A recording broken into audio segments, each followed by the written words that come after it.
Les doy la bienvenida aquí a Contexto Global. Yo soy Rodrigo Sedano, voy a estar acompañándoles para contarles todas las noticias internacionales. Vamos con los titulares. El Departamento de Justicia apuró hasta este viernes, último día de plazo dado por el Congreso estadounidense, para publicar los archivos del pederasta Jeffrey Epstein. Son miles de documentos que, sin embargo, no son todos los que poseen, pese a que la ley obligaba a publicarlos al completo. Tenemos reporte.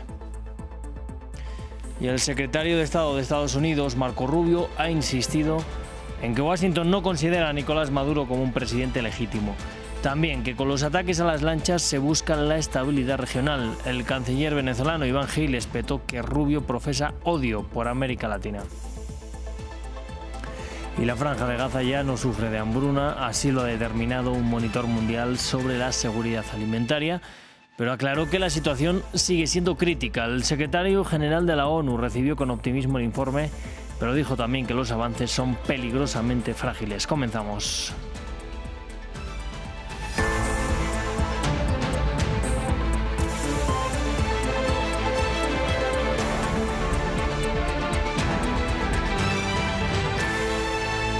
Pues vamos a abrir este informativo en Estados Unidos. Hay que hablar de los archivos del pederasta Jeffrey Epstein, que este viernes han sido finalmente publicados por el Departamento de Justicia. Lo han hecho en el último día de plazo que les dio el Congreso para ello y con matices. La ley firmada por el propio Donald Trump les obligaba a publicarlos al completo, pero no han publicado todos los documentos, pese a que son miles los que hoy han salido a la luz. Muchos de ellos tienen censura parcial para ocultar información sensible. Para conocer los primeros detalles de lo publicado nos vamos a ir hasta Washington con Natalia Cabrera. Natalia, muy buenas noches. Son muchos los documentos que hay que analizar, pero que hemos podido ver o que se ha podido conocer hasta el momento y qué ha dicho el Departamento de Justicia. Hola Rodrigo, pues lo que hizo el Departamento de Justicia fue justamente habilitar una página web que contiene un motor de búsqueda y que se divide en 4 carpetas, por decirlo de alguna manera. En primer lugar están los documentos de las Cortes, en los que hay distintas demandas que van desde, por ejemplo, procesos que se iniciaron en el estado de la Florida en 2005 hasta uno, por ejemplo, de 2008, en el que Epstein había llegado a un acuerdo con los demandantes. En ese momento también hay otra carpeta que habla de las revelaciones justamente que está haciendo el Departamento de Justicia en virtud del vencimiento de este plazo que le había otorgado esta ley que fue promulgada y aprobada primero por el Congreso y luego promulgada por el presidente Donald Trump, y es allí donde en teoría estarían todos los documentos nuevos. Y luego hay otra carpeta más que contiene todo este material que ya había sido revelado por el Comité de Vigilancia de la Cámara de Representantes, y asimismo uno más de los documentos que ya se conocían gracias a recursos presentados por distintas partes para solicitar información.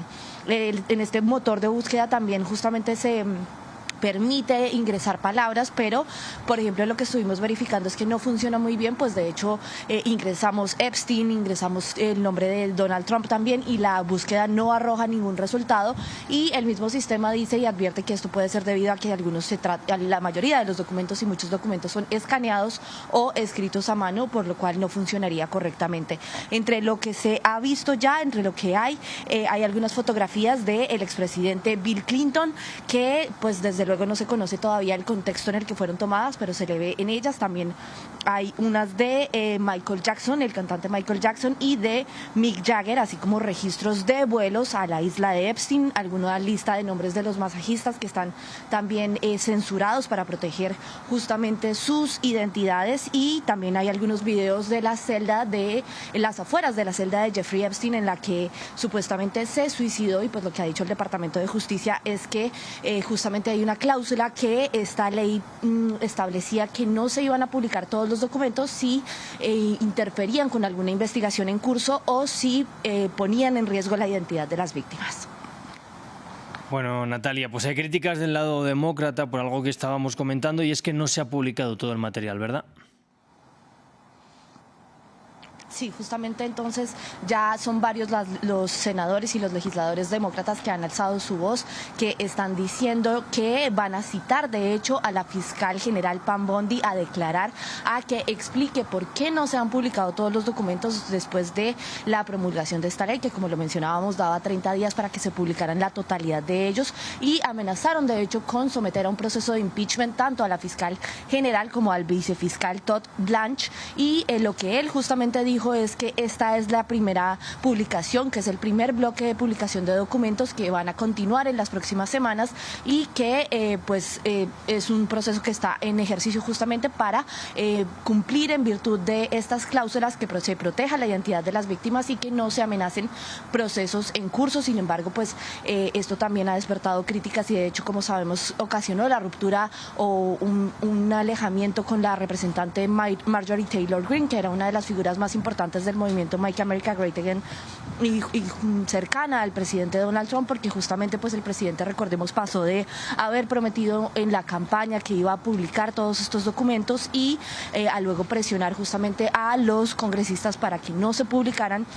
Y todo esto después de que se conociera también que, según el Wall Street Journal, por ejemplo, el Departamento de Justicia le habría anunciado justamente al presidente Donald Trump que su nombre estaba en todos estos archivos y hay preocupaciones justamente por el impacto que esto podría tener en su reputación, sin que esto desde luego implique necesariamente que cometió algún crimen relacionado con los de El Pederasta. Pues Natalia Cabrera, nuestra corresponsal en Washington, D.C., gracias por este reporte. Nosotros vamos a seguir en Estados Unidos porque Marco Rubio, el secretario de Estado, lanzó una serie de declaraciones sobre Venezuela en una rueda de prensa con los medios de comunicación. Entre ellas, reafirmó que el gobierno estadounidense no considera a Nicolás Maduro como un presidente legítimo y frente al despliegue militar en el Caribe que Washington justifica como un operativo contra el narcotráfico, dijo que la estabilidad y la seguridad regionales son el objetivo. Desde Venezuela, el canciller Iván Gil lo llamó mentiroso y aseguró que Rubio profesa odio por América Latina. Vamos a escuchar al secretario de Estado.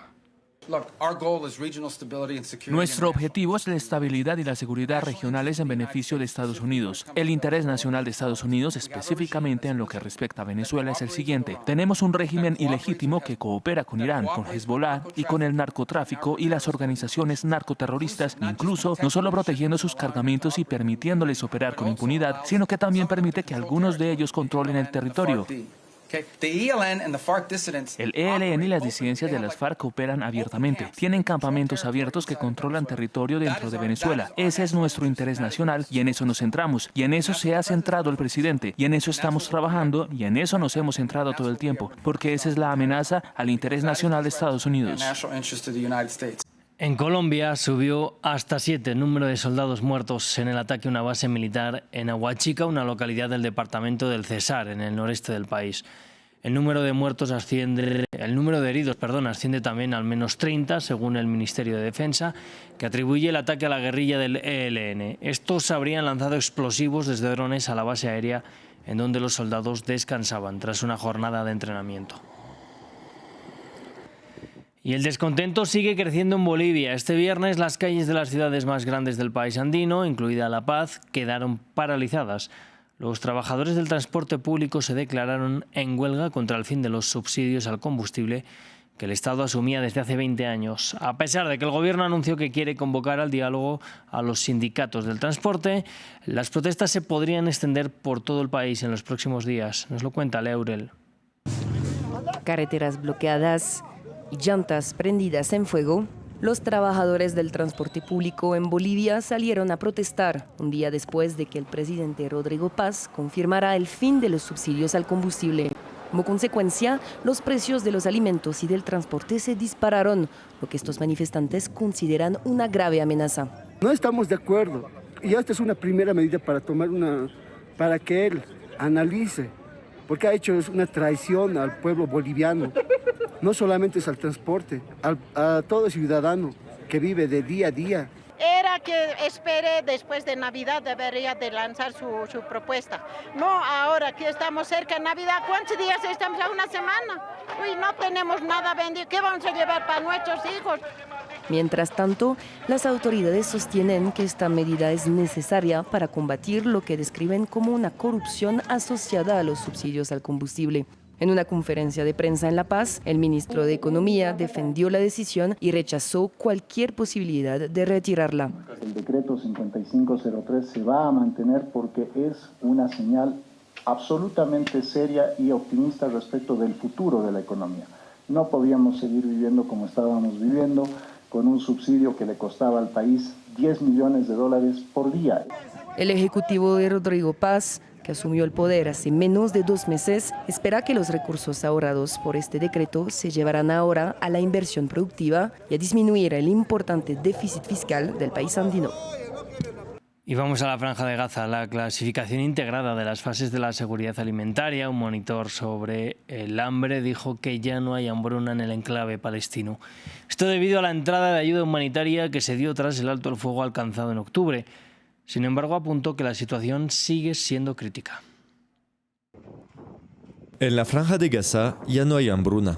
Es la conclusión del IPC, un monitor mundial del hambre usado por Naciones Unidas, en su evaluación más reciente, tras 4 meses de los últimos datos disponibles, debido a una mejora en la entrega de alimentos humanitarios en medio del frágil alto el fuego en el enclave.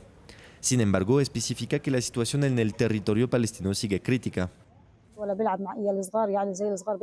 Mi hijo no es muy activo, no corre mucho ni juega con otros niños, no corre como lo hacen los demás niños. Su estatura se mantiene igual, es bajito, no está creciendo. Su cabeza es más grande que el tamaño de su cuerpo. Mi hijo sigue así, como pueden ver. No puede salir como los otros niños a jugar con ellos ni hacer nada. Hace un tiempo perdí a mi hijo. Durante 45 días sufrió la misma condición de desnutrición. Mi hija sufre de desnutrición severa y acidosis. Mi hija tiene 4 años y no pesa más de 5 kilogramos. Mi hija no camina y su crecimiento está estancado. Me di cuenta de esto hace 1 año y medio. Desde el comienzo de la guerra no hay alimentos debido al cierre de los cruces. Arjuan empezó a cansarse desde el inicio de la guerra. Arjuan estaba bien, su peso era excelente, caminaba, se movía, jugaba con sus hermanos. Todo eso se detuvo. Israel controla todos los accesos al enclave costero. Kogat, la agencia militar israelí que coordina la ayuda, ya había rechazado en agosto que hubiera hambruna en Gaza. Para que una región sea clasificada como en hambruna por el IPC, al menos 20% de la población debe sufrir escasez extrema de alimentos. Así cerramos este informativo. Sigan aquí en France 24.